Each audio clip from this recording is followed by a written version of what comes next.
এই দৃশ্যটা দেখেই মনটা একটু শান্ত হয়ে যায়। একটা পাশের সাঁকো, ঘন সবুজ ঘাস আর পানির উপর ভাসছে গোলাপি ফুল। চলো আজ আমরা এই দৃশ্যটাই রং তুলির মাধ্যমে তুলে আনি।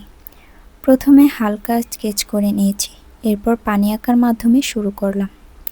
দেখো, ঘাসগুলো আমি তুলির নৌকা দিয়ে হালকা টান দিয়ে করেছি। খুব সহজ একটা ট্রিক, তুমিও পারবে।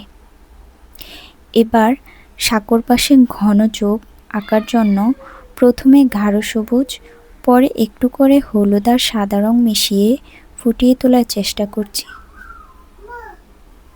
এখন আমি সাঁকোটা আঁকছি। বাঁশের টেক্সচারটা যেন ঠিক মতো আসে, তাই একটু সময় নিয়ে করতে হবে। এখানে আলো ছায়াটা যাতে ভালোভাবে আসে সেদিকে খেয়াল রাখতে হবে।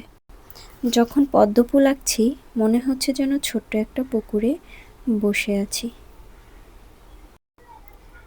আচ্ছা, তুমি যদি এমন জায়গায় যেতে পারতে, কাকে সাথে নিতে? চাইলে আমাকেও সাথে নিয়ে যেতে পারো, আমি কিন্তু কিছু মনে করব না।